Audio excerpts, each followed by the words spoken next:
Hello বন্ধুরা, তোমরা আগের ভিডিওতে দেখেছো যে আমি আমার এই গন্ধরাজ লেবু গাছটাকে নতুন করে আবার রিপোর্টিং করছি।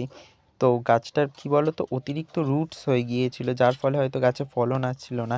কেননা বিগত 3-4 বছর ভালোই ফলন হয়েছে, কিন্তু বছর 2-1 ধরে গাছটাতে একদম ফলন হচ্ছে না। তারপর কিছু পোকার আক্রমণে গাছটা, তারপর ওই ছত্রাকের আক্রমণ হয়েছিল, যার জন্য আমি আমার ছাদ বাগানের বাকি সব গাছের থেকে এই গাছটাকে একটু আলাদা করে রেখেছিলাম।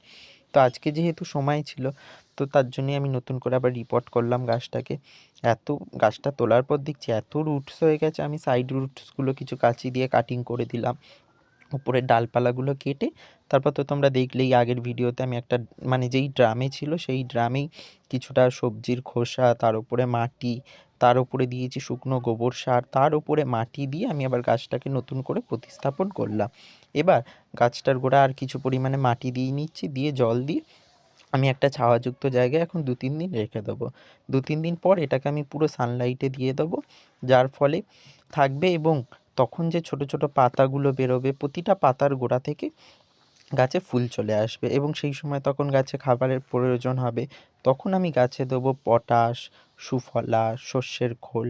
আর এখন আমি মাটির সাথে কিছু পরিমাণ নিম খোল মিশিয়ে নিয়েছি, ওটা হয়তো আগের ভিডিওতে আমি তোমাদের দেখাইনি, কেননা এত পরিমাণে লাল পিঁপড়ে হচ্ছে গাছটাতে, যার জন্যই আমি নিম খোলটা মিশিয়ে নিয়েছি গাছে।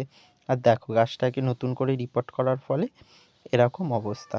বড় গাছ ছিল, আমি সেটাকে কাটিং করে ছোট করে নিয়েছি, যেহেতু ছাদ বাগানে থাকে, বেশি